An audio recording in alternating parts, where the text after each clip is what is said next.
Abogado, buenas tardes. Soy I220A en diciembre de 2023. Fecha de corte con el NTA 30 de enero del 2024, pero no tuvimos en esa fecha ya que tenemos asilo presentado. ¿Qué podemos hacer? ¿Nos pueden poner en corte de nuevo?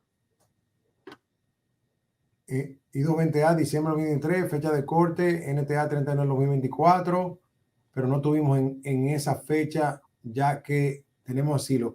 Pero él tuvo corte o no tuvo corte. Muy importante, si la persona ya está en el sistema de corte, tiene que verificar o llamar al 1-800 para no perder su corte. Muy importante. Yo he visto varios casos donde la gente se confunde y no va a su cita y le dan una orden de deportación en ausencia. Si le pusieron el NTA el 30 de enero del 24, estamos hablando que fue nada, fue hace menos de 2 meses. Lo que tiene que esperar ahora, su caso en el sistema debe ser pendiente, tiene que esperar que le pongan su fecha de corte y estar muy atento porque si falla le pueden dar una orden de deportación. Importantísimo, abogado, que no se puede faltar a la corte. Ya tengas un parol, ya tengas un I220A, si tienes tu fecha de corte, porque lo he visto en casos de personas que tienen el CBP-1, han entrado, tienen el parol y se creen que no van a tener ningún tipo de problema. No pueden faltar a la fecha de corte. Eso es incorrecto. Aunque usted haya entrado por CBP-1, si le ponen corte, tiene que asistir a su corte. Y voy a hacer una aclaratoria muy importante ahora que estamos tocando la fecha de corte. Si la persona se muda, vamos a suponer, entra y se va a vivir al estado de Texas, pero después de ahí se muda a Kentucky y manda un cambio de dirección, el cambio de dirección solamente lo que hace es que actualiza la dirección donde está viviendo la persona, más sin embargo no cambia la corte de Texas a Kentucky. Quiero ser muy claro con esto. Me he encontrado con varios casos de personas que le han dado una deportación en ausencia porque cuando mandaron el cambio de dirección creyeron que estaban esperando una notificación para la nueva corte en otro estado donde ya están residiendo. Son muy importantes que si usted se muda, además de hacer su actualización de la dirección, a la misma vez haga una moción para cambiar el venue, la jurisdicción de esta corte de Texas a la corte donde usted esté residiendo, sea New York, sea New Jersey, sea Florida, al estado donde usted vaya a vivir. Usted ha dicho algo importante y es la palabra moción. Usted tiene que presentar una moción a la corte para ese cambio del venue. No es lo mismo, yo puedo notificar que yo me mudé, pero eso es muy distinto a pedir el cambio de venue, que es un documento formal que hay que hacer, ¿verdad? Definitivamente, y muy importante que cuando usted hace esa moción especifique cómo usted está declarando en base a los alegatos y el cargo que le pongan. Voy a dar un ejemplo bien fácil. Hoy tuvimos una audiencia en California. Lo hicimos así como estamos aquí en California. Y es un caso que venimos llevando desde el año pasado. Una persona que se le otorgó un parol 212D5. 212D5, el de la ley de ajuste cubano. Y todavía al día de hoy había mucha confusión. Yo tuve que someter 2 mociones y tuve que someter lo que se llama un legal brief, que es un argumento legal donde yo pongo mi posición legal en cuanto al caso. Y el caso de Cabrera Fernández ha creado mucha confusión a nivel nacional. Hay jueces que te dicen el 212D5 no te sirve para la residencia, una cosa insólita. Entonces es como que a pesar de que el caso Cabrera Fernández lo explica bien. El caso Cabrera Fernández crea la distinción. Mucha gente decía, no, parol es parol. Si no existe un caso, ese es el caso que crea la distinción. O sea, parol es un parol condicional, el I220A, y el 212D5 es un parol humanitario. Si no lo había antes, ese caso es que hace la distinción. Y gracias a Dios que con todo lo que nosotros sometimos, el fiscal estuvo de acuerdo con nuestra... La jueza no estaba clara, pero y este caso, y mira que dice aquí, y fue el fiscal con los argumentos que nosotros estuvo de acuerdo con nosotros y el caso se terminó.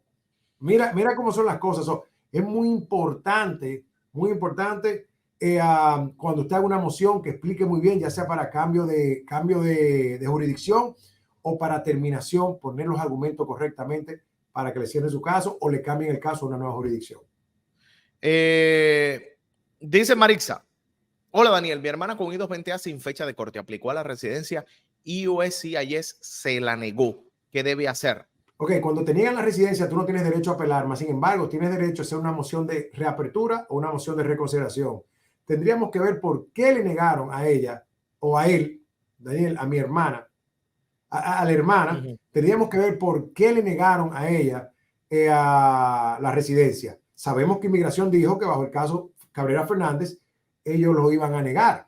Ahora, esa persona está en una buena posición por la sencilla razón de que no tiene corte. So, si es el caso y está en menos de 30 días, porque después que te niegan tienes 30 días, se pudiera hacer una moción de reconsideración. Igual usted siempre ha dicho que se agote ese recurso de aplicar a la residencia, aunque esté en corte. No, en ciertos casos. Okay. En ¿Cuáles son los casos? Bueno, déjame aclarar esto porque es muy importante. El que está en corte, antes mucha gente decía, que yo voy a aplicar, yo me voy a arriesgar. No, a mí no me gusta, a mí ese soy yo. Yo no me arriesgo, yo no pongo a nadie a riesgo. Ahora, el que no tiene corte, esa persona es su decisión personal si quiere aplicar a la residencia, porque hemos visto casos que se le han aprobado, hemos visto casos que no se le han aprobado, pero en este momento el que tiene corte no debería aplicar a UCI porque ellos se lo van a negar por dos razones. Una, claro, a UCI no, pero ¿y a la corte? No, a la corte sí tiene que aplicarlo y le explico por qué es una obligación. Okay. Y lo hemos dicho muchas veces. Aunque usted esté en corte, usted va a seguir argumentando de que su liberación por I-220A representa un parol. El juez le va a decir que no de entrada. Hemos tenido ya, o conocemos de casos que hasta los jueces se han molestado, que por qué seguimos argumentando eso, si ya el caso Cabrera Fernández establece que la liberación por I-220A no es un parol. Pero ¿por qué se hace?